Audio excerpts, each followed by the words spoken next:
Okay, good evening. Good evening, all.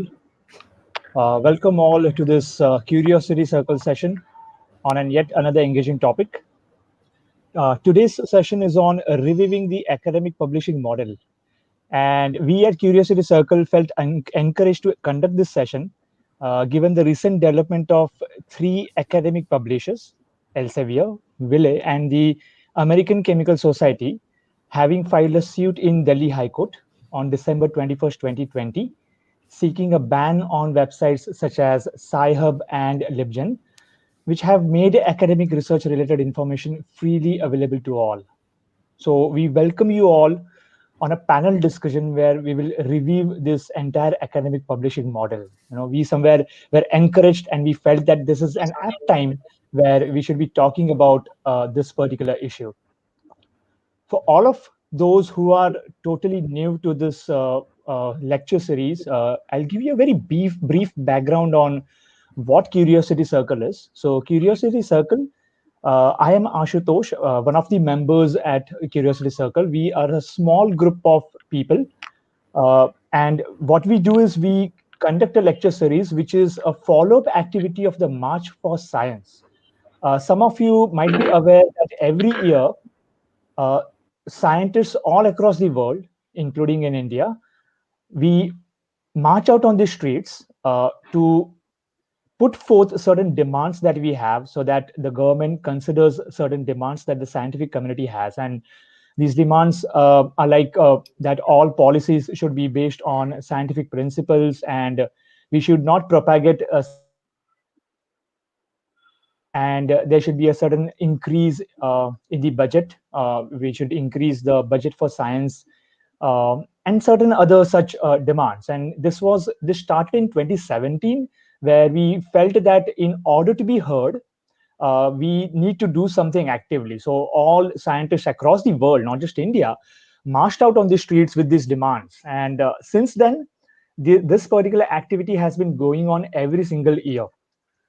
When it started in 2017, the very first march that we had, uh, after the march, all the scientists in India had a follow-up meeting. Okay, and in every city there was a follow-up meeting, and in the Mumbai follow-up meeting, a lot many researchers and lot many people who were concerned about this particular issue came up and discussed, and they all had this opinion that maybe having just one particular event in the year is not going to help. If we need to be heard, just having one random event in the entire year may not probably help. We need to do certain activities throughout the year if we need to be heard. And of all the discussions, we did a lot of brainstorming of what all we could do in order to continuously do activities.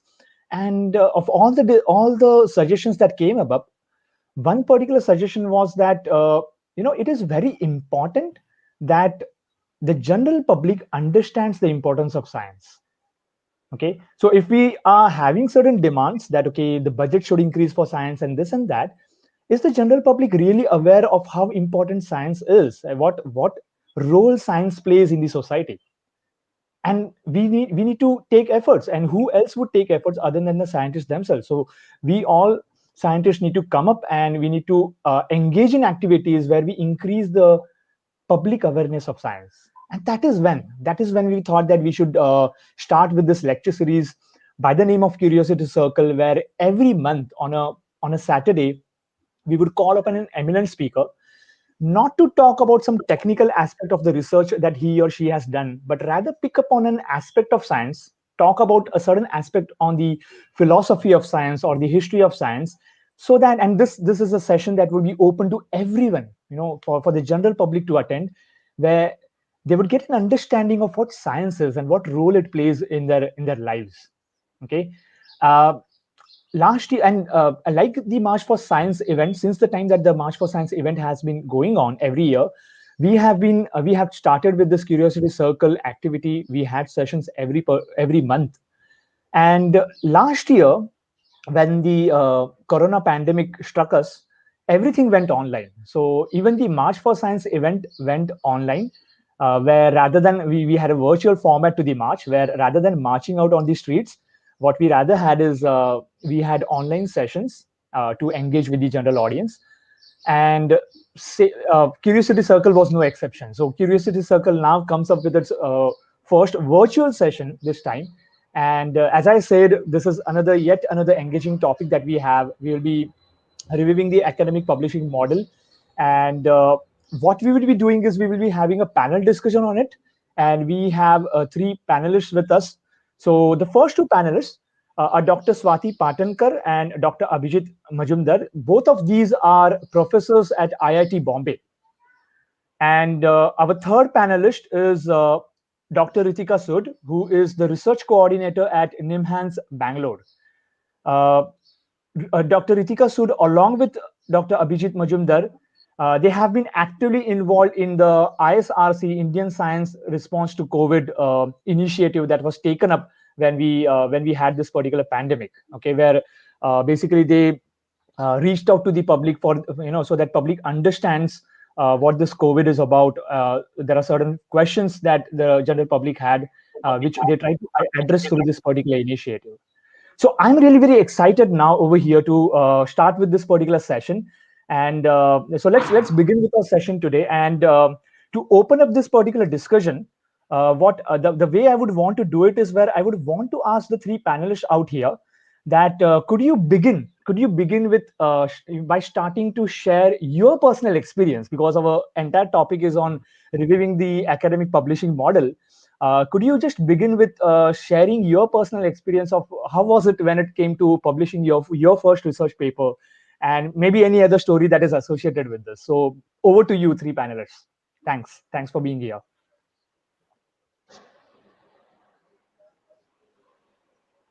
So shall I tell you one story from my side, and then maybe Reeteka and Abhijit can also tell their story. Yeah. So my first research paper was published when I was a PhD student in the US. So I had no idea what the financial model was behind it. I was just very happy to see my name in print. But when I started my own lab, that's when all the pain started. So this is not actually about my first research paper, but it's about one of the papers where I sent it to a journal. It took 4 months just to get a response. Then I got some comments. They were quite negative, but it said major revision. So then we revised, and then it was another 6 months, and then we waited, and then at the end of it all, we got rejected.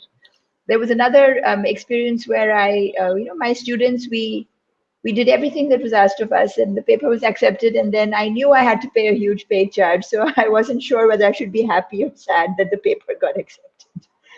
And of course, I'm talking from the scientist perspective. I'm sure that Reeteka and Abhijit can also tell you about their experiences as well as from the reader's perspective, because that's another issue. So over to you, Abhijit and Reeteka. You could also share your experience. Maybe Reeteka, would you like to? I may join after. Sure. So I totally empathize with Swati's perspective here, and because that's the unfortunate side effect of how the publishing model in academia has worked, in that ideally it should be about what is the focus of your research and what is the focus of the journal, and you see where you can get the best fit, and that's where you send your paper to be considered for publication. But the reality is that you have to also consider how much it's going to cost. In the best case scenario, how much is it going to ding your lab budget? So that's the unfortunate side effect, and we'll talk more about as in the discussion today. Yeah, so I think I will also have the very similar experience, all of us. In fact, when I started my scientific journey during my MTech, it was still we had to go to the our library, take out that index card and going through actually the physical journals, find out the paper. And it was absolutely, if your library subscribed to that particular journal, that particular volume, you can read it. Else, you don't have any choice. I mean, you cannot get into the details of the work that you are going to start. Since then, now we can just just a one click of mouse, we can get all the papers. But again, that paywall that we will be discussing today, that is still there. Some of the things we kind of overcome that by sending emails to our friends who are some a little abroad or somewhere, or even to the author of the journals to send us the copy. And funnily, many of the times I am the author, but I don't have access to my own paper. That also happens with us. So I think we will cover all these details in next. Yes, yes, yes. Thanks, all of you for sharing your experience. This is really interesting. And Abhijit, the way you talked about the hurdles that you have, where you can only read the papers if the organization that you belong to has subscribed for it, for the journal in which the paper is. Based upon this, Abhijit, I would really want to ask you, why do we need academic journals? Do they have any importance in academia? As in, could we start by answering this question? Okay, so yeah, I think that is the very first question that we should kind of address to. Uh, so like there are two aspects of it, the need of journal in academia. One is the purely scientific aspect, and another is the more kind of logistic aspect. We will come to that maybe later. I'm just talking from a pure scientific point of view or academic point of view. As I tell to my students in the class that we publish for 3D. Okay, the first D is to disseminate the knowledge. And if you think of the scientific or any kind of discovery research, in movies, etc., we may see that, one fine morning I got up and I get a fantastic idea, but it does not happen that way. Okay, it is more like the Lego block that we put one after the other to create the structure. And to start that, I first need all the Lego blocks that, my previous scientists, they have put. Some structure is there. And then I put my small Lego block on top of that to kind of, and then the Lego block, that the part of the knowledge that I put, then that should go to the bigger community for everyone to get into. And we really don't know who is the next person to put the next Lego block, right? So it is absolutely, it goes that way. So first of all, to disseminate the knowledge that we generate in our lab, the first D. Second D is to discuss, because science comes up through discussion. And whatever new discovery I could do in my lab, if my fellow scientists, fellow researchers, they cannot look into it, they can't read it, how I can expect that there will be any kind of discussion? So for the discussion, that is the second part that we need. And third D that I think of, that is the dissection. And that is also a very important part of scientific process, is that whatever I claim today I can claim that drink X liquid and Y will happen.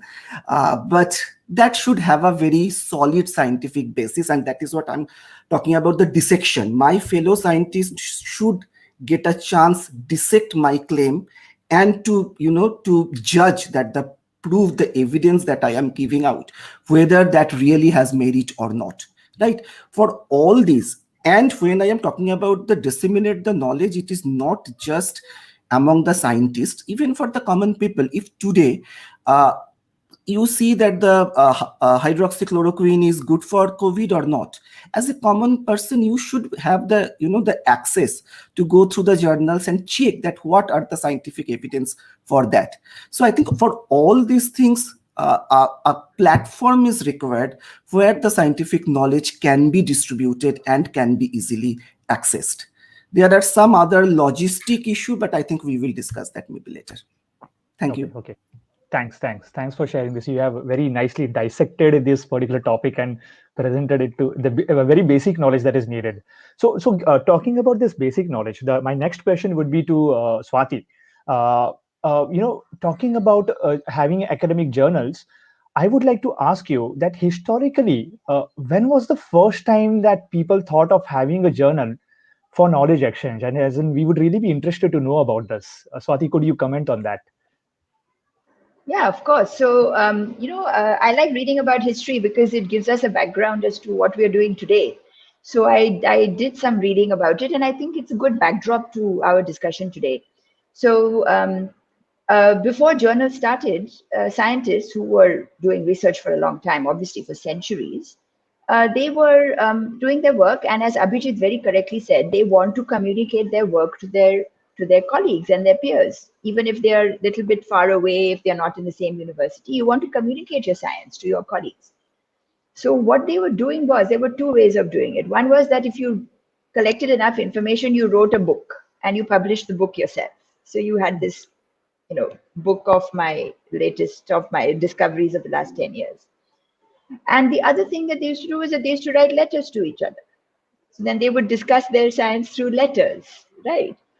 So this was going on for a long time. And then what happened is that while writing and publishing and all that stuff, they also started to get together. So this was probably the first academic conference where they may have got together and maybe had a beer or not. And so when the group of them got together, they started, they sort of called themselves a society. So that's how these societies actually began. And the first journal was published, I believe, in 1665. And it was under the umbrella of the Royal Society in the UK, but not exactly, it was not officially a Royal Society journal as such. But it was decided that, let's put all these things which we're discussing and writing letters to each other, let's put it in one place and we'll publish it together. So that was the first one. And then after that, many years later, of course, so, one of the journals that we're all very aware of, which is Nature, that the first issue was actually in 1869, I think. No, I think something like that. Yeah, I think about 1869. And Nature, I went to their history website, and it was fascinating in the context of today's discussion. So the first 3 paragraphs of that website about Nature journal history was about how it was started, how the people who wanted to publish this journal, how they got a lot of support from, Huxley, who was actually called Darwin's bulldog. So he was very keen on starting a journal. So he gave a lot of support. And then there was a publisher who gave money. So the first 3 paragraphs are about how for the first 30 years, Nature did not make any money. So they were a loss-making business. And they were constantly trying to get new scientists to contribute and scientists who were doing well to contribute. And only after 30 years, they started making profit. The other thing I found very interesting about the history of the journal Nature was that they said in the beginning, they also, and it may be true today as well, but in the beginning, like Abhijit also said, they had many articles for the layperson. So they wanted their audience to be very broad so that people would buy their journal, right? So they had many, many things which were also very readable by the laypersons. And then they had all these scientific articles where people were trying to communicate with each other.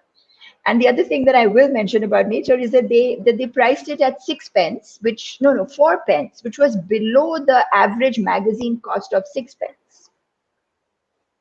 So I found all these things very interesting about the history. And I think, it's nice to have this backdrop as we move forward. So Nature is very clearly, it was, and both of them, but Nature, it says very clearly, they didn't make a profit for 30 years. So it's a business. Let's be very, very clear. But it's a business that helps scientists to communicate their work to various stakeholders. Yes. Thanks for that. As in, that's like very good. Yes, Abhijit, you wanted to say something. Yeah. So actually, when Swati was telling, something else also came to my mind that to answer your first question, I think another very important value for journals is in terms of record keeping, right? I mean, the letters we are sending to Swati and then, tomorrow this will all disappear. But journals is a very kind of, archiving the knowledge. So I think that is another important part of having scientific journals. Good. So thanks Abhijit, and thanks Swati for this very insightful description. As in, you have a lot of research in terms of the history of this. It was exciting to hear to that. So good. As in, you actually gave us some basic knowledge. Abhijit was talking about the academic journals, of why we have them, and you also gave us a brief on the history of this entire exercise, of this entire culture. Because we are doing this, then I think it would be very nice, because many over here, would have joined this particular session they would be very interested to learn and discuss on this lawsuit that has been filed by the academic publishers seeking a ban on Sci-Hub and the LibGen websites. So because we are talking on this, I think it would also help where we would shed some light. So I would ask this to Reeteka. Reeteka, could you briefly shed some light on what do they do, this Sci-Hub and the LibGen websites, and why has a lawsuit been filed against them? I think many in the audience would also like to have a basic understanding on this matter. Sure. Can you hear me okay? Yes, we can. Okay, great. So yeah, essentially the case is that Elsevier and a couple other publications are suing Sci-Hub and LibGen for making the content that these publishers charge for, making it available for free. So essentially what this case is about.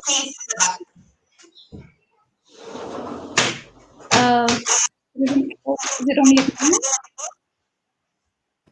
Some echo, Ashutosh, maybe some echoes coming from your side. Is it there now? Hello? I think now it is okay. Now it is okay. Oh, yeah, it's gone. Go Yeah. Reeteka, go. Okay, great. So, like has been alluded to already, is that publishers come in at the end of the one cycle. So essentially, you have an idea, you go about proving or disproving it, and at the end of it, you have a product, a discovery to share with the world. And that's the point in the whole scientific journey, that the publishers appear to make that discovery available. But they charge you an arm and a leg for it at that stage, and that's just step one. So once a paper, let's just skip to the part of the problems in getting it published and skip ahead to the part where it is published, it's accepted, it is published. But now every time somebody wants to access it, they will again demand a fee for it.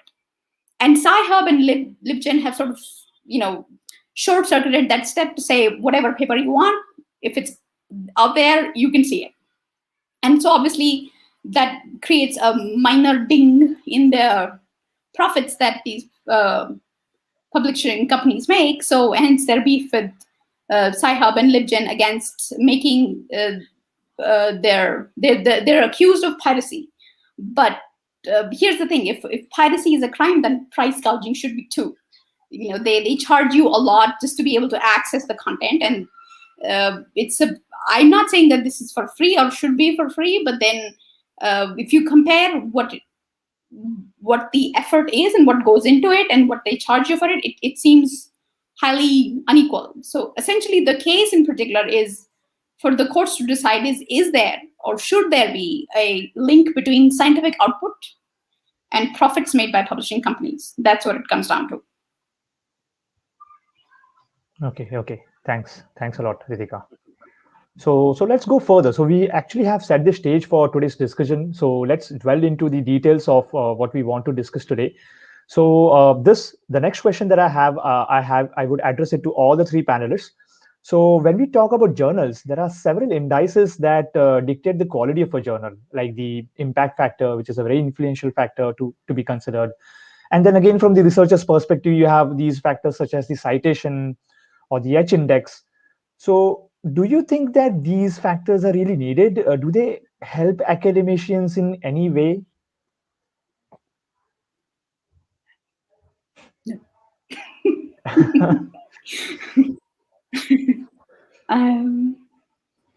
Who will be bold enough to say something first? No, Reeteka has already told that no. So probably I said that I didn't say, so here it is. Yes, they are very important. All of them. So Ashutosh, just okay, Swati, to you. So Ashutosh, what I was telling you that point of time, like when you asked the reason or importance of the journal, and I said that there are something absolutely scientific, and then there is something more logistic. And I said I will not talk about the logistic, that we can keep it for later. But now probably we have come to that part of the logistics, right? So one is that impact factor, how the impact factor is calculated, etc. I'm not going into that details, but in the some sense, impact factor is dummy indices as it is seen today as the quality of journal. And if you publish in one of those big impact factor journal, you are in the club. So that is the kind of, but if you think of that, the impact factor actually started for the librarians to decide which journals to keep in the library. I mean, you know, I was talking about my MTech time, or even before that, as I was talking about when we had to go to the library to get the physical copy of the journal in that all dusty and sneezing and then looking into for the particular article. So that point of time, the librarian used to decide that which journals we need to keep here. And then the impact factor question comes is that, okay, this journal is accessed by more number of people, so we need to keep it more. So from that kind of point, the concept of impact factor came. It was never came as a scientific quality. And as we all know, many groundbreaking research actually got published in many low impact factor journals earlier also, right? But as we are talking about the logistics, I think that having this impact factor, H index, citation index, etc., that kind of makes the life easy for us to, decide whom to give award or whom to give promotion. But as Reeteka said, in my opinion also, it really does not serve any scientific purpose. Swati, to you. Yeah, I agree. So Saurabh in the comments has written, impact factor is the biggest scam being perpetrated on the scientific public. So I think impact factor, we all agree, is a measure of the journal. And that too, it's a rather flawed measure. And it's certainly not a measure of the research or of the scientist. And again, I have this discussion in my class a lot. And the students always are very surprised because they say, oh, but why can't I see the impact factor of the journal and say that somebody's doing really good work? So we talk about it, and then they ask me, okay, then what is the measure of good work? So the sad but difficult answer is read the paper.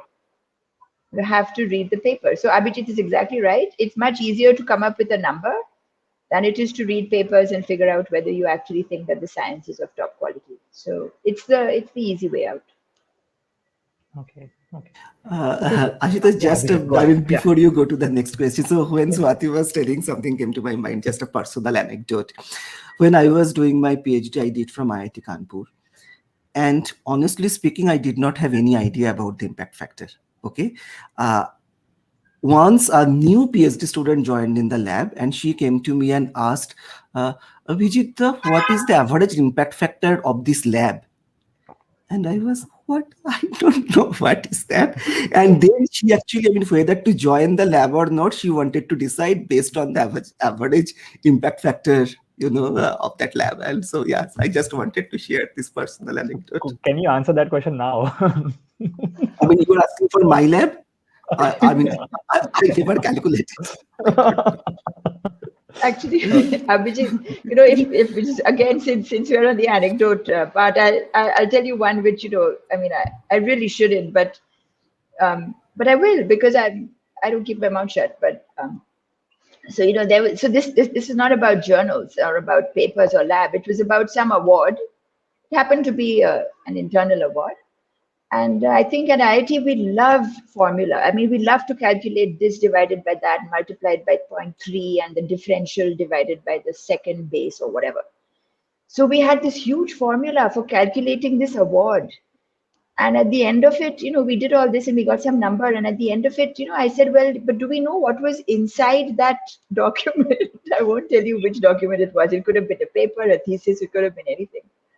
Then I said, in the committee, do we know what was the contents of that? What was what is the winner about? And we had no idea. But it got 23.32 on our calculation. So. Yes. Interesting. Yes. So there is also something called as the peer review process, right? So in this entire exercise, don't you think that this is a great process to verify facts and claims? And also, do you find any flaws in this process?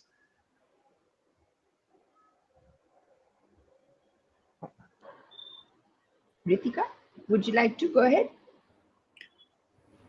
So in the context of our theme today, peer review is meant to be the best people to judge the quality of a work are people familiar with the work. I couldn't tell one quantum physics paper from another because to me they're all German for all I know. But if somebody who does the work can tell you is it valuable contribution? Does it move the field forward? And that's really the criteria for publication. Is this discovery move the field forward? Is it an important contribution? So that's where it comes into the whole publication process. On the economic side of it, publishers don't pay anything to the reviewers, and for individual scientists, there is obviously how much you publish, where you publish matters, but then that there is no direct benefit, overt benefit from being a peer reviewer.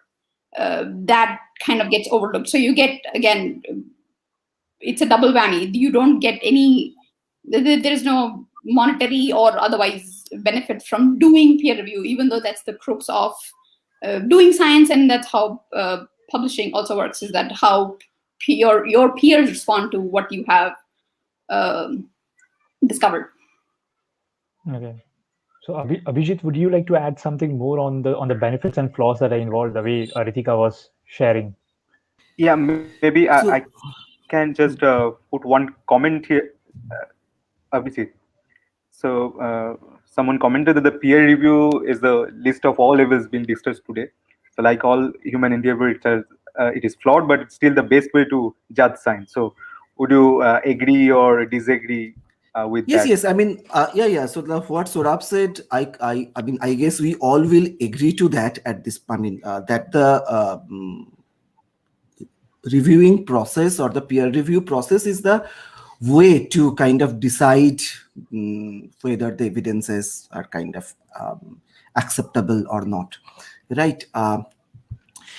But then the way the peer review is being done today, whether that is the best way of doing it or not, there can be the the discussion. And in fact, multiple journals, they are also trying to evolve with the various new type of peer review process. But I will just take what Reeteka was saying, and so that, I mean, basically it was Reeteka's own comment. So Reeteka, will you give that comment, or I should say that the milking the cow? Oh, yeah, this was a story I read, a comparison to the academic publishing model.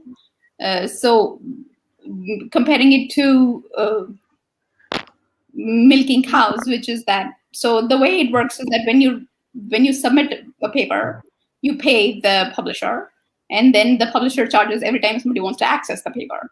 So this would be like, instead of the usual way of the milkman milks the cows and sells the milk, instead of that, it is the cows sell the milk to the milkman, and then the milkman sells the milk back to the cows. So it's your product, and yet you're paying both ways. So, in fact, so that, I mean, we are talking about the review process, right? So it is the milk that is being, I mean, that is the knowledge that is being produced using public money.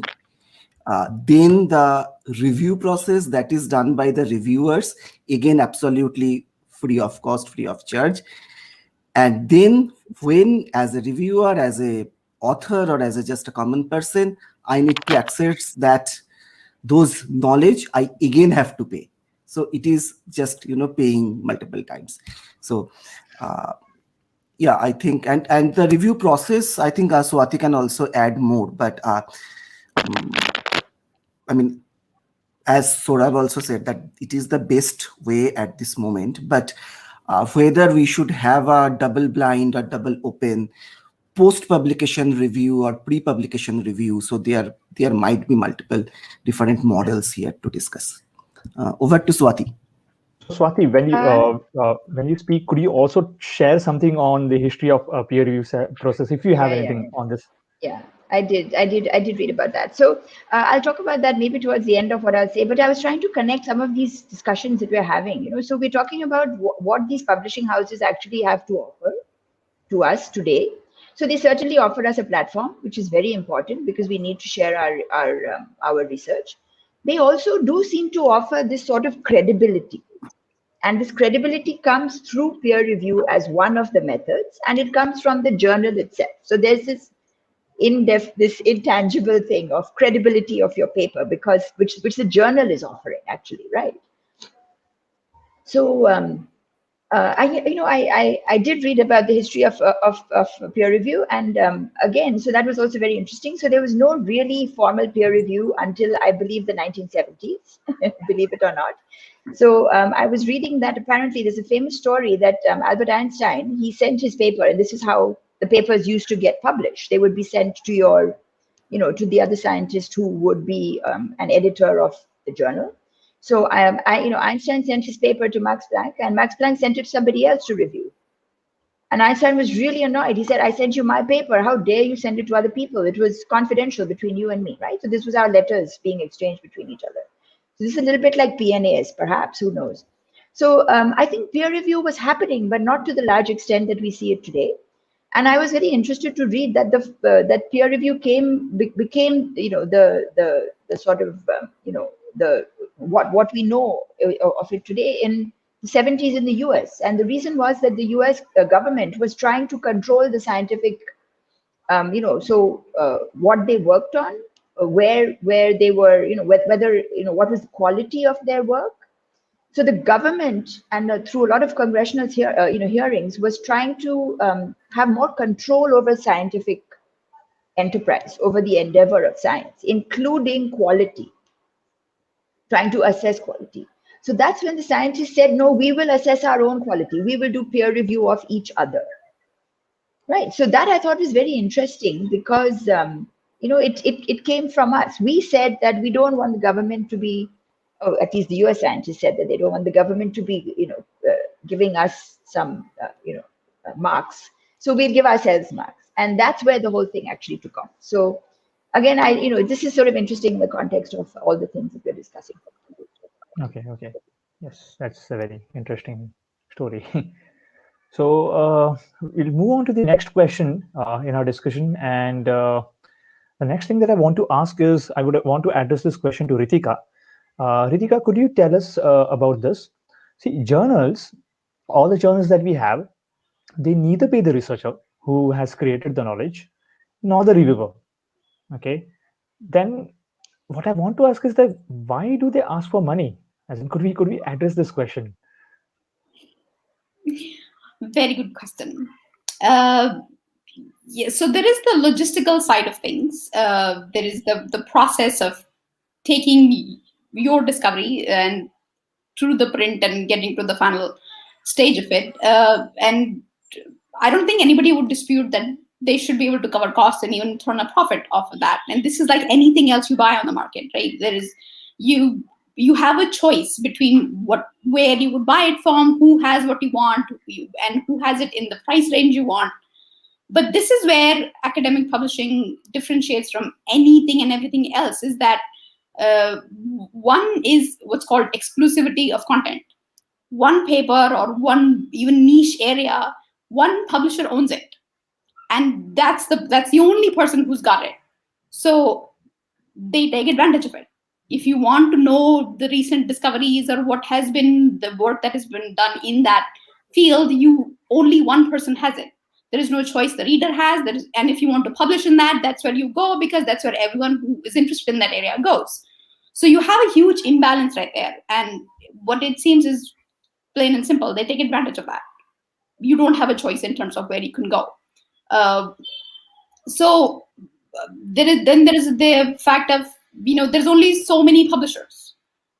For anything else in the world, you have a choice of who would you buy it from. But Elsevier alone owns more than 2,000 journals.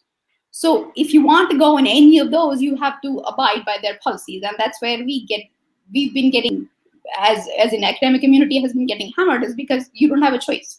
That's where people go. And then to compound the damage, that's where your community, your peers value that. Oh, you publish in that journal. So you have to, that's another reason that you're forced to go there and you're forced to tolerate their price gouging. Okay. So when you shared to us about this great amount of imbalance that we have in this academic publishing world, at the other end, you also have something called as journals that fall in the category of open source. So don't you think that this is the way all journals should work? So open source has one advantage, is that it doesn't charge readers for it. Whereas in the other model, you have to pay at both stages, at the time of publication and also when you want to read it. And this, never mind if it's your own paper that you want to read it, they still ask you for money. If it was published 50 years ago, they still ask you for money. There is no expiration date. They've also come up with a creative way of renting a paper. For X 24 hours, you pay X amount of money, you can access the paper. But the point still is that they ask you to pay. Open access saves readers in that it's available to whoever wants to read it. But the burden of that is still on the people who want to publish it, is that they charge whatever revenue they might lose for readers later on, they try to cover that from the authors. So you have to pay more for the same paper if you want to publish it open access. So it was meant always as a bridge, sort of. The regular subscription model is not working. We have to go somewhere. Let's try this as a meantime. But it's been around. It has advantages for readers, like I said, but not for the people publishing. Okay. So if there are so many flaws that we get to see in this particular system, and this is something that, Abhijit, could you go? Just to add to, when Reeteka was talking about the open access, so I feel another problem for the open access thing is that, so as Reeteka said, that to publish in a journal as a scientist, I have to pay, okay? As an open access. And sometimes those charges are exorbitantly high, even if it is not, I can say that it ranges from 1 lakh to 5 lakhs anywhere it can. And in some of our labs, maybe 5 lakhs to 10 lakhs is our annual budget of the lab. And just publish one journal, you need to pay that kind of 3 lakhs, 4 lakhs in that range, right? So what happens in this process is that, suppose you have money, I don't have, you can publish in that open access journal, I cannot. One, difference comes here. So I have to go for a journal which is not charging the author, which is charging the reader. Now that journal puts a paywall for the reader, so my paper will be read by less number of people. Your paper will be read by more number of people. Your paper will get cited more. I will get less citation. Not only that, because your paper is getting cited more, the journal in which you have published as open access, impact factor of that journal will also go high. So it is a whole cyclic process in this open access charge also. So, I'm not saying that the open access charge should not be there, because something, as Reeteka also pointed out, that we need to come up with some kind of economically viable model which is viable for both the sides. But that is a flaw of the open access I just wanted to highlight. Yes, Swati. So Abhijit has a good point, because really when you said that, Abhijit, it struck me that the reward is being given to people who have money. Your cyclical discussion, the rewards are actually for people who already have enough funding to continue to publish in those kind of journals, right? So that's always a problem. That's always problematic. So, and Swati, in this platform, I don't want to take the names of any journal or in that sense, but we all know that there are journals which are coming from a reputed good, publishing house. But then there you can publish, they have some open access sister or cousin in their own publishing house, and you can publish in those journals relatively with less amount of peer-reviewed hurdle if you have money. So that also creates a kind of, an imbalance, that I have money, I can publish 4 papers in that journal. Your lab does not have that kind of money, you can. So that imbalance is also there, both in terms of quality as well as quantity. Back to Ashutosh. Yes. So thanks, all 3 of you for covering these economical aspects of this world, and talking about all the imbalances, whether it's these paid journals or even with the open access journals. That is what I was coming up to next. That if we have so many flaws in this entire system, then why are we still going on with it? And again, this question is open to all 3 of you. So shall I start? I think very quickly, that's why we actually have discussed things like impact factor and all these things which may not be relevant to the exact case that is in the Delhi High Court, right? So, why would we be talking of impact factor on a very legal case? So I think that's the crux of the matter, that we are all, we have in some sense outsourced our ability to judge science to the journals. So that's my personal take on this. We are allowing other people to tell us how good or bad a paper is. And, I think that's why we're still in this cycle of publishing in the journals, because they are, and, again, it's not just our fault. We have a system that rewards people who have papers in high impact factor journals and who have so we have a system in place where, in some sense, the publishing houses have got a very nice captive audience for whatever they would like to do. And I just want to point out that I did read somewhere that the publishing houses make more profits than, I believe, Google, and they make more profits than the pharma industry.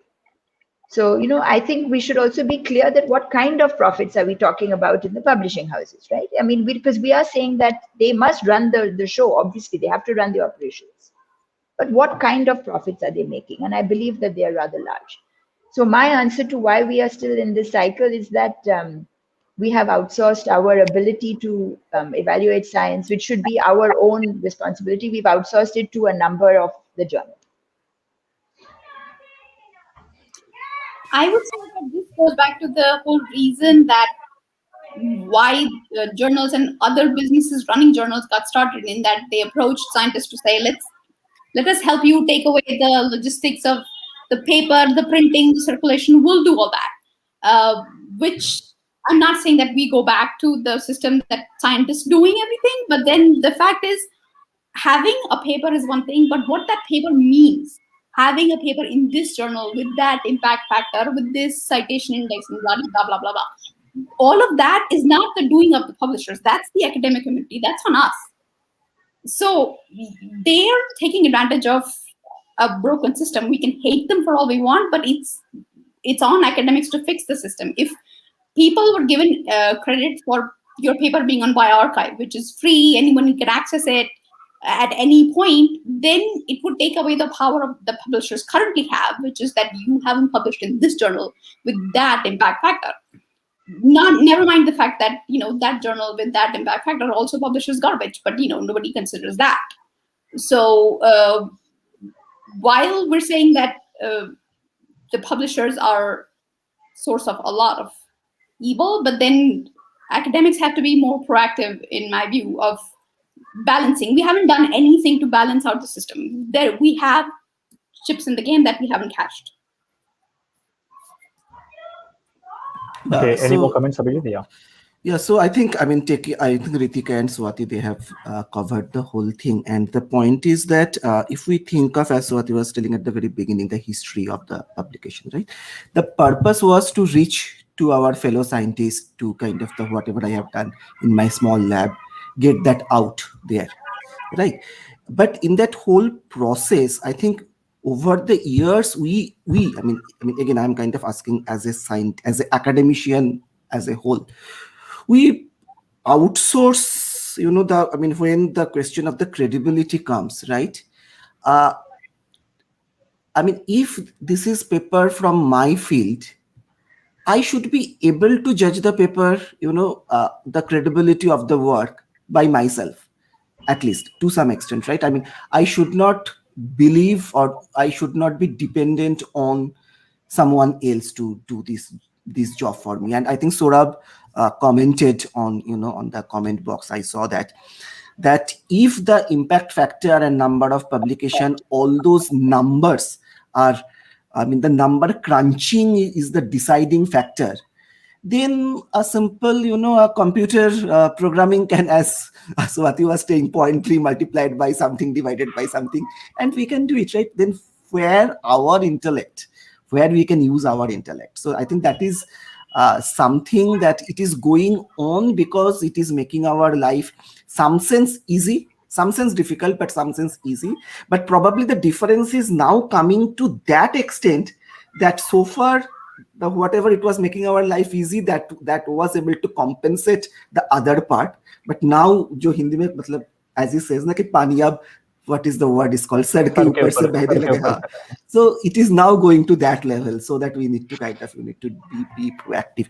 And Ashutosh, before just going back, I would also like to add one more point in this whole discussion. And I don't know if any from the policymakers, government side, scientific academy, they are listening to this or not. But in many of the forms and different things, there are columns for published in national journals, published in international journals. I don't understand this thing. I mean, if PNA's, Proceedings of National Academy of Science from America, if that is an international journal, why is not an Indian, proceedings, Indian Society's journal is not an international journal? Why is this differentiation? That also I don't understand. Back to you. Okay. So, whatever that we discussed over here, it somewhat hints at what could possibly be a better publishing model. Maybe that not be the most ideal model we could ever have, but then, whatever that we are discussing over here, it's slowly hinting towards what could possibly be a better publishing model. So, any comments on this? Would you want to say something on this? May I start? Maybe.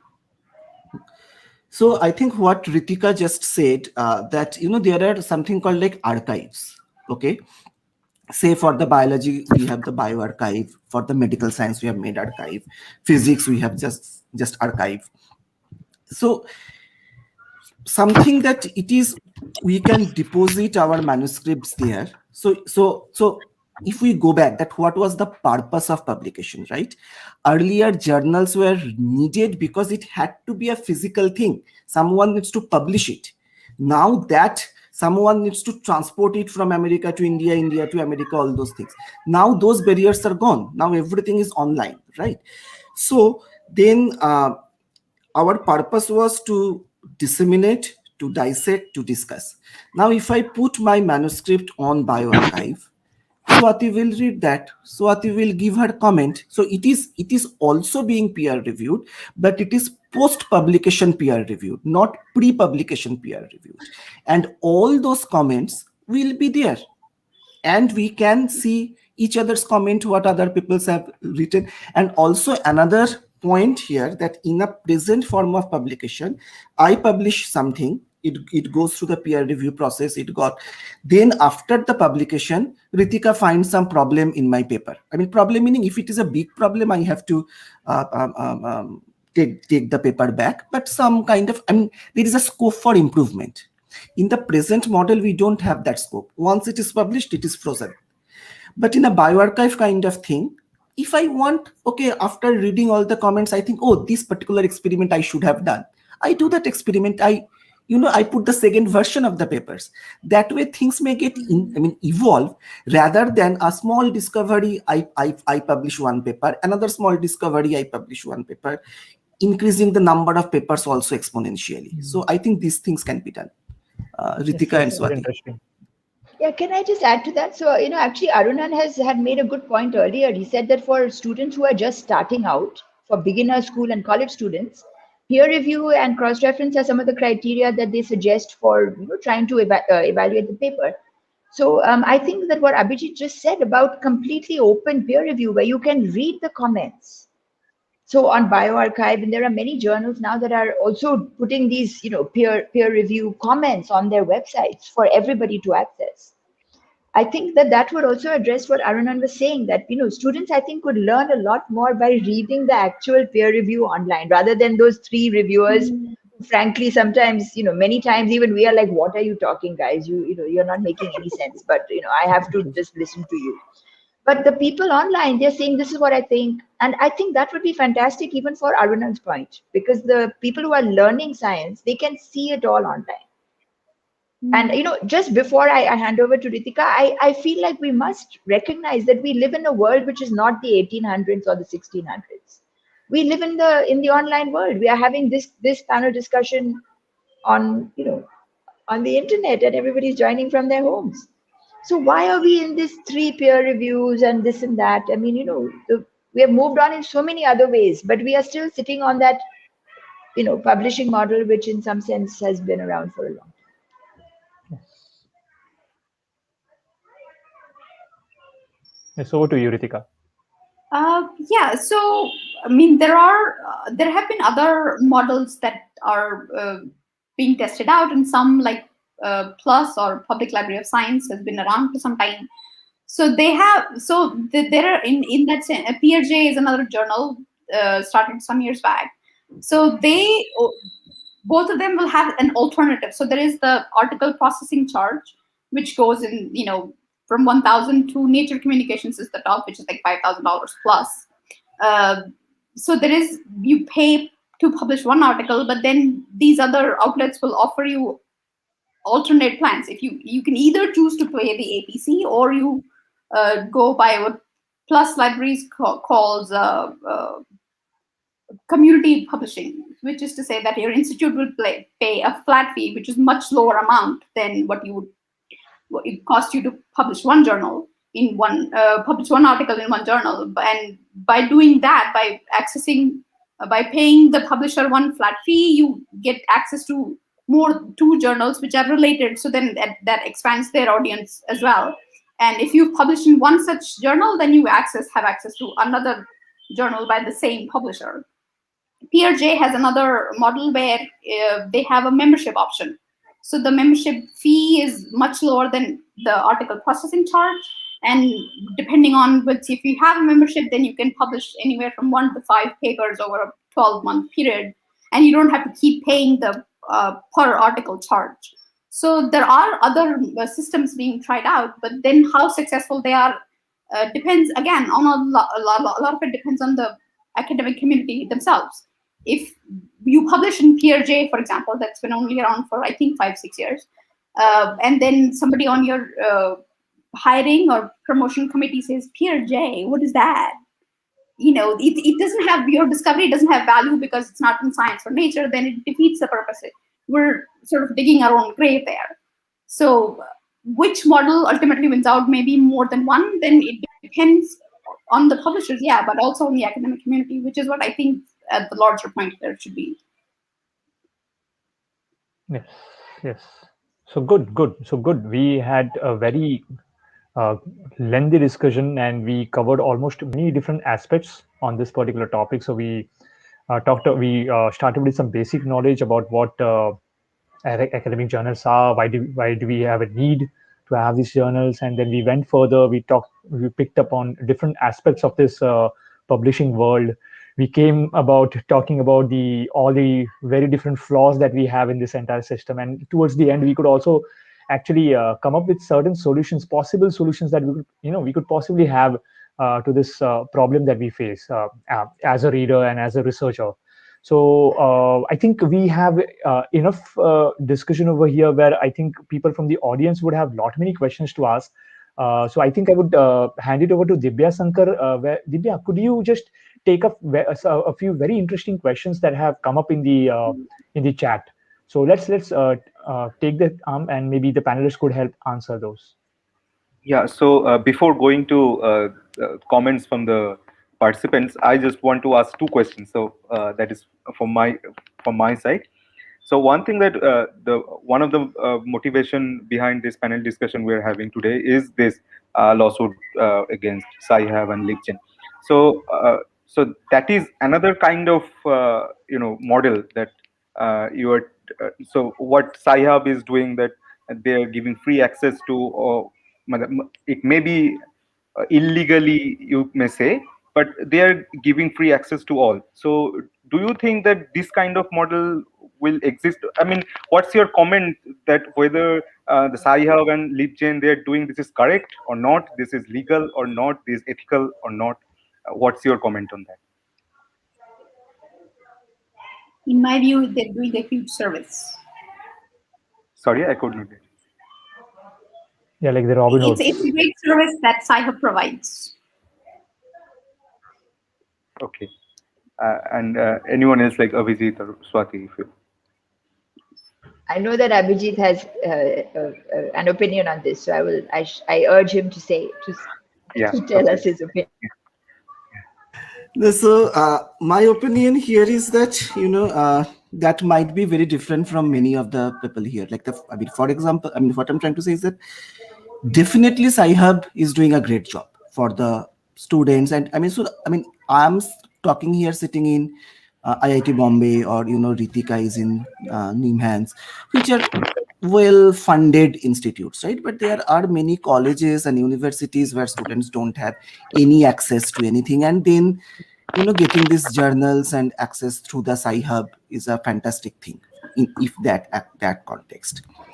But my point here is that it is us, we, the academicians, we are actually signing that copyright form, and we are handing over the copyright of our work that was done by the public money to the publishers, publishing house, knowingly, not unknowingly. No one has robbed me. Okay, me in that sense, I'm talking about the overall academic community. But we have accepted this model so far.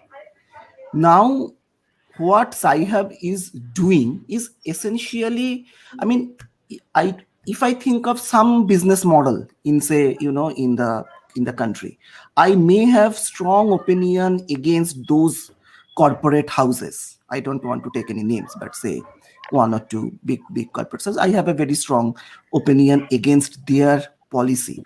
But at the same time, I cannot somehow support that people will rob their stuff. Okay, so in that sense, I have in some sense robbing their stuff. So what I'm trying to say, we need a very overhauling in the whole process, rather than Sci-Hub is a band-aid. That is not a solution. That cannot be a long-term solution. We need to look for a long-term solution. Swati. No. So I think you have said it all. So I'll not continue. Yeah, I agree. Yeah, you perfectly summed it up. Yeah. Yeah. Okay. So then the next question from my side again is that so recently after this lawsuit happened, so there is some a sound from government side also that they will try to implement one thing called one subscription, one nation, one subscription thing. So how do you see that? Will that solve this problem?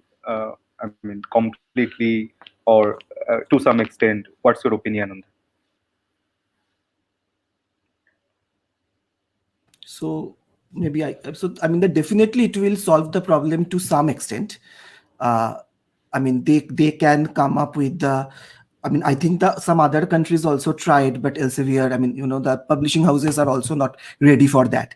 But if the country is possible to strike a deal with them, then obviously it will be a fantastic thing. But then still, again, I will say that is not an absolute solution, because you can have the deal with one publishing house, but there are so many. How many such kind of one nation, one subscription? How, to what extent you will go? So, obviously it is a great step, but not a final solution in my opinion. Swati and Reeteka. Yeah, I agree, because it like open access, it solves one problem of access afterwards, but then it still doesn't address the price gouging that publishers put us through when you want to publish. There has to be they have to be brought to the negotiation table to say there has to be some limit as to at what rate you can increase subscription and what is it for, because it doesn't seem balanced what the effort is and what you charge for that effort. I see. Okay, then we're going to. I'm going to pick up a few questions from comments. So Abhishek, he asked that on what level ground this peer process is done. Work done by a newcomer and the same work coming from a big, well-known group. Are they being treated in a same way? In an ideal world, yeah. So, if from your experience, you may say how this process works. Does it have any effect? So, I'll give one anecdote very quickly. I think all of us who published when we were outside India, and when we came back to India and started our own labs and started publishing, I think we all felt that it was much harder. And the main difference is that you are in a big lab with a big name and a big, that reputation. So I think, we started from scratch, and then you realized what is my reputation, not the lab's reputation. So yes, in an ideal world, the peer review should be completely unbiased, but that's not always the case. Swati, actually kind of continuing where you left. So don't you think that the peer review process should be, so right now it is single blind, right? That we don't know who has reviewed our paper. But when I am reviewing your paper, I know from which lab it is coming. But should not be it a double blind, that as a reviewer also I should not know whose paper I am reviewing. So either it is open at both ends or it is closed at both ends. Yeah. Correct. So that's true. So either double blind or completely open. And as we know, when we are asked to review papers for some journals, they ask, are you ready to reveal your identity as the reviewer? So I think actually, for me personally, I think what little I know about human nature, if you have to put your name on it, you're a lot more careful. Exactly. So I personally prefer open review, because I should be able to stand by my words. I should not be hiding behind the wall. So if I put my name on it, I stand by my words. So personally, I prefer completely open review. I think it's better for us all. Yeah. Yeah. Okay. So another question is from Arunan. Is actually one of our members. So is it not peer review giving credibility to publication, since even the best or worst critics you can expect among the peers? I think we have kind of answered this question. Yeah, Swati has answered this question in some sense, right? Yeah. I And another comment also from Arunan, that scientists paying to open access journal for publication is to be part of the grant money, like type of contingency grant. So what do you think? I mean, if that is covered in the contingency grant, that's all. So that's actually how they pay for open access in the US. So it comes as part of their NIH grant contingency money. But in India, some of those charges are, like Abhijit said, it's quite a large fraction of your entire annual budget. So I have not been able to, I don't think Indian funding agencies have yet given those kind of open access charges as the contingency budget, because they are very large for us. But in the US, where it's not that expensive, relative to their budget, that's the way it works. Yeah, Abhijit, go ahead. No, so yeah, I think as far as my knowledge goes, only DBT Wellcome Trust, India Alliance, they cover for that kind of charge. Among all the grant agencies, no grant agency. And as Swati said, that this is, in our, just you imagine that NatureCom is 3 something like the 3.5 lakhs or 4 lakhs plus of that kind of order, right? And our maybe a standard grant might be of the 50 lakhs. So it is the 10% of a total grant money, just one single paper, right?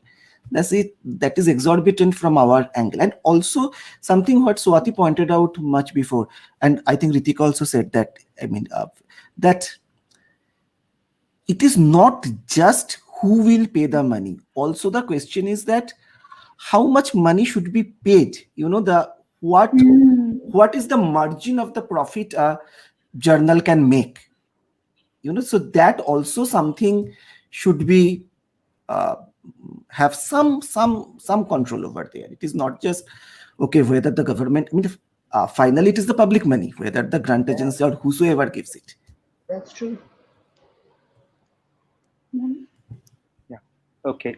Then another comment Saurabh does. So what do the panelists think about all publishing being supported by government money? Then it's just the cost of publishing and no for profit issues. So it's not clear to me actually what. I think what Saurabh said is that the publishing will be done by the government, and yeah, I think I think so. I mean, not any some private companies like LCBR is publishing my paper, but my government actually publish like. And So I think earlier think he had also mentioned that he asked whether he had suggested that the publishing should be done by the societies where they are not in it for the profits, right? Hopefully, so the society journals are just to get the information out there. So that's really I think the question is that the publishing is to be done by people who don't have a profit motive. Exactly. Exactly. And I think that's again, that is our choice, right? So it's our choice where we send our papers. So you can choose to send it wherever you want. Yeah, go on, Abhijit. No. Just to, I mean, to you and Reeteka both, that that something Deepak. So we often discuss on this topic is that as I was talking about to Indian journals, it is us that we don't send to the Indian journals, and why we don't send to the Indian journals, because they have seen or perceived as not as good as international journals. And this is again, the whole thing is a perception issue, right? That what to publish and where to publish. So and the not for profit should be the final goal or final model, and that also can be done by various institutes, right? What do you think, Reeteka and Swati? Just kind of that, if say like the Cambridge Press, or in that way, if institutes have their own publishing model, how will that work?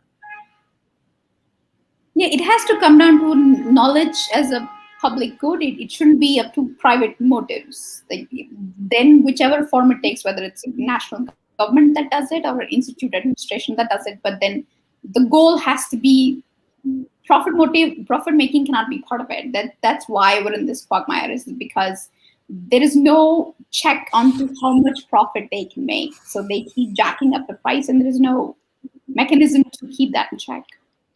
And as far as your point of Indian Journal of whatever, it's again, I think the onus of that is on academic community. If I publish in an Indian Journal of the perception you're given is that you went for a lower impact factor journal because you couldn't get into a higher one.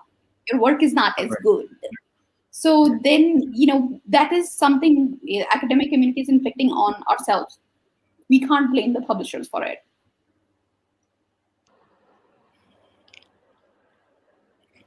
Okay, then there is a comment.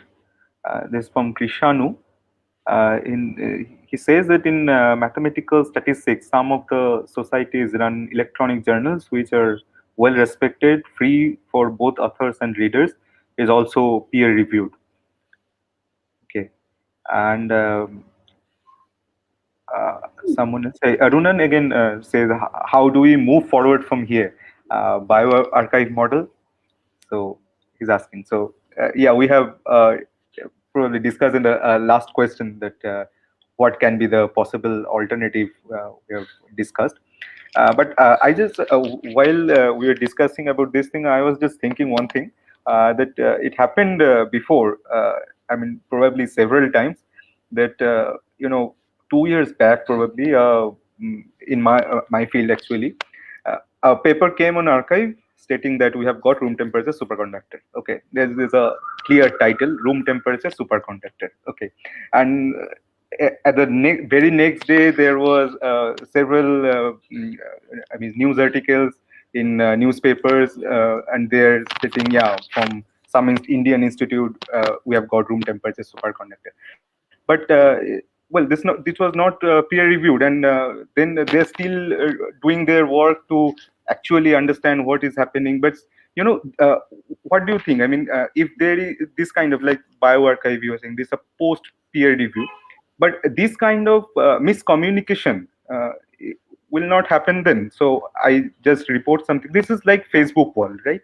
I'm just sending my paper, I'm publishing my paper on Facebook wall, and people are commenting on that. I will keep modifying what I have said earlier. So but at the first draft, by saying the first draft, if some journalist communicate that to common people, so will not that be misleading to common people? What do you think? What your take? Can I? This is an interesting point, Divya. So can I just point out? So we are talking about how the online model could be like Facebook or Twitter where it's just a bunch of likes, right? So who knows? And then this gets communicated to the laypersons. So I was looking at NCBI at PubMed, and they have now got this extra panel on the left side, which is the number of papers published over the last X number of years. And on PubMed, so I did, Plasmodium, I did malaria, and it's going on since 1800 and something because it's been studied for a long time. And then I did COVID-19. So COVID-19 was nothing. And in 2020, it was 65,000 papers. And on top of PubMed is this warning saying there are a lot of COVID-19 papers being published last year. Please take them with a big grain of salt. I mean, it wasn't said in those words, but they have put this, disclaimer on COVID-19 papers. And these are all peer-reviewed papers. They are on PubMed. So I mean, I do understand, but I don't think that the peer-reviewed papers are always the ones which are very rigorous and thorough. And there is definitely one level of critique and sort of review. But I think last year has shown me that there are 65,000 COVID-19 papers with a warning on them. Also, I would like to add something over here, as earlier to what Swati was saying when we were talking about these alternative models that we could have. Something with what Abhijit was saying. When these alternative solutions start coming up, whenever that we get to have them, if we get to have them, what is also important, what is also critical is the culture that the researchers exercise. Like where if we get to have these models, the fate of these models, whether they become successful models or not, depend a lot on the kind of choices that researchers keep on making. As and even when we have these models, if the researchers still do not come out of the stigma of I want my paper to be in a good impact factor journal, otherwise I would face certain issues with in terms of my hiring or this or that. So a certain effort, conscious effort also needs to be made where researchers are encouraged to adopt these models. Otherwise these very good models that may come up may also not end up being successful simply because researchers are not so bold enough to break out of the old system and accept the new model. I don't know if I'm making sense over here.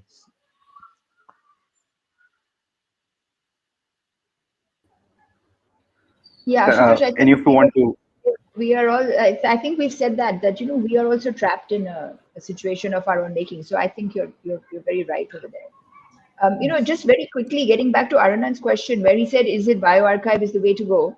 After just years of torture, actually, so what my lab is doing nowadays is that we are putting up our paper on bioarchive first, and then after that we think about, okay, let's try this journal, that journal.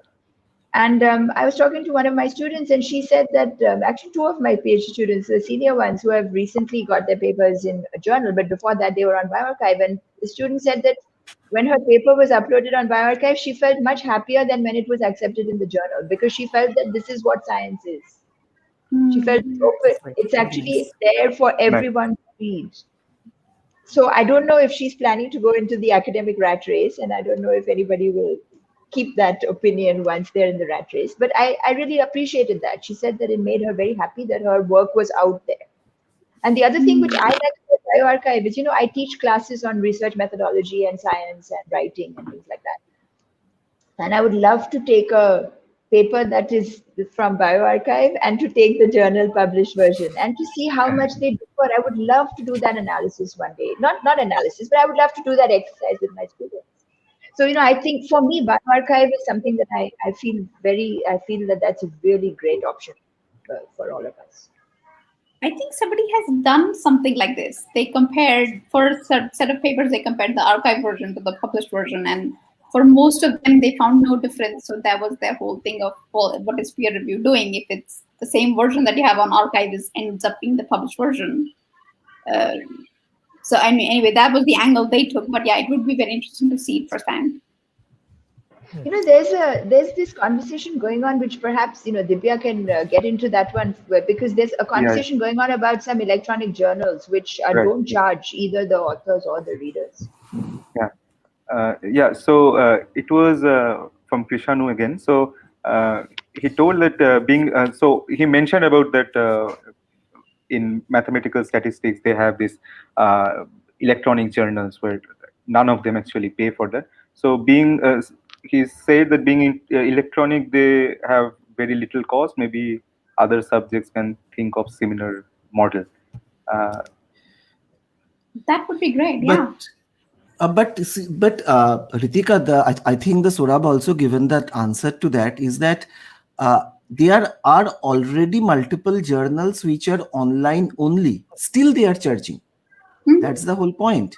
Yeah. That see, if we have to publish something that, I mean, a physical volume, obviously, then a lot of cost is involved. But electronic publication, obviously, some cost is involved, but not that high. But still, they are charging. That is the whole point. Right.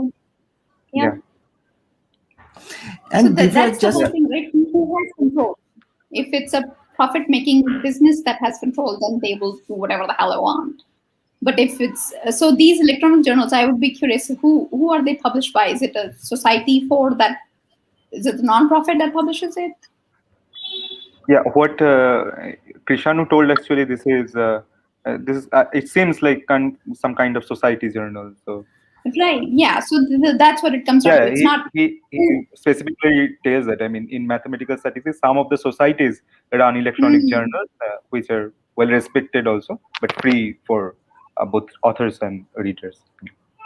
Right. So it has to come down to who. No one entity should have control over knowledge that was generated by public funding and for public good.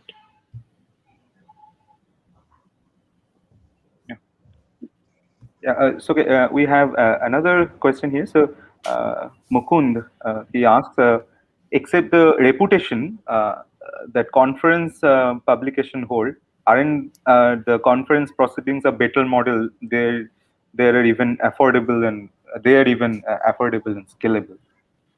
What do you think?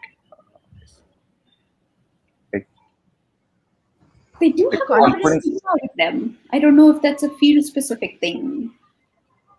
I think it's a field-specific thing because for computer science, I always hear from them that it's the conference proceedings, and they have already gone through review process just to get into the conference. So they value the conference proceedings much more than the journals. So it is. I think it is field-specific, and it certainly is true for the computer science guys that conference proceedings are very, very well respected. But finally, it again kind of boils down to the same thing that some societies, say like for example IEEE, so they are organizing the conference, they are having their peer review process, and they are publishing the proceedings, and they are not charging. So some society is publishing an online model without charging. So I think that is where we all are somehow converging to, I think.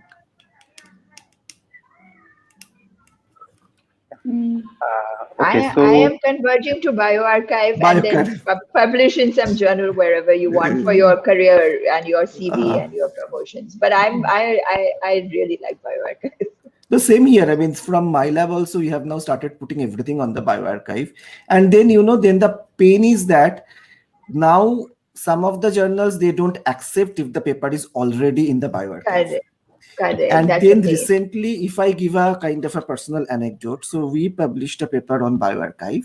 Then we submitted the paper to one of the well-reputed journal. And the journal said that, so we submitted because the journal says that we accept Bioarchive papers. So we submitted to that journal. And then from the editor's desk, we got the reply that we accept Bioarchive published paper, but that paper should not be anywhere else. But when we do the Google search, your paper are already in such and such and places. Now, when I publish the paper on the Bioarchive, if someone else puts it somewhere else, I don't have a control on that, right? And so if they say that it can only on the Bioarchive, but not anywhere else, and then so they did not take it further. So that is another layer of control.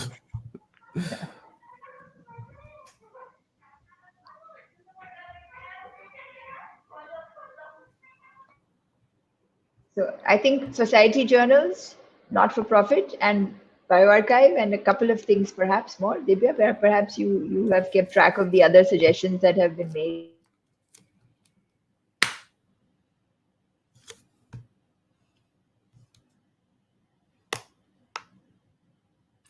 Divya, you are muted. You are on mute. Divya, you are muted.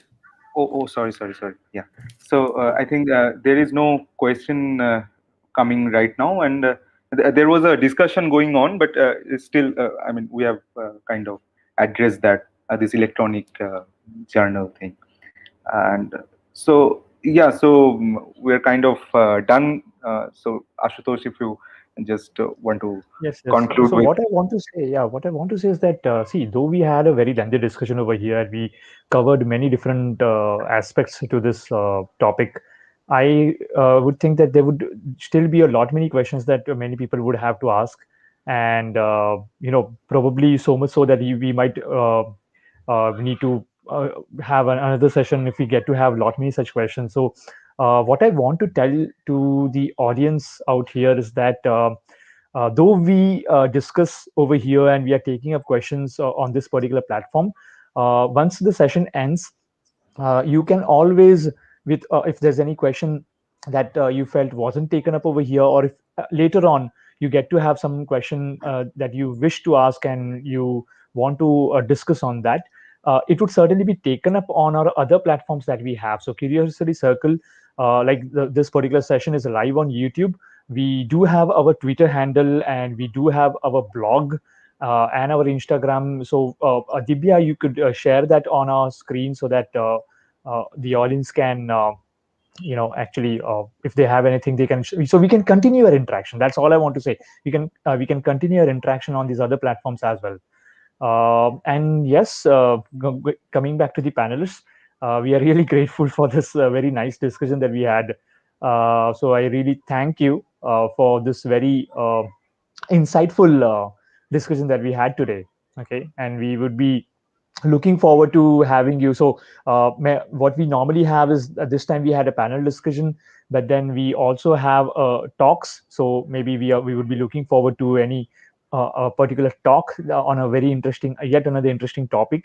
So we will look forward to having you again on our panel. So thanks a lot, all the panelists over here. Yeah. Thank you. Thank Yes. you. Thank you, Ashutosh. Yes. Thank you, Divya.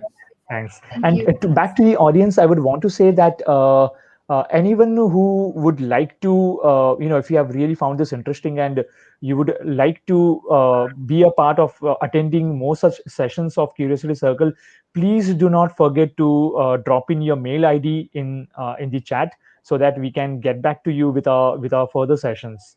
Okay, so we really look forward to this, and we are a small voluntary group, so we are certainly looking out for volunteers who would like to help us in this particular initiative that we do. Okay. So thanks a lot, all of you. Okay. Thank you. Yeah, Abhijit. Yeah. Thanks. Okay. Thanks a lot. Thanks. Yeah. Bye. Thanks. Bye. Bye-bye. Bye. Bye.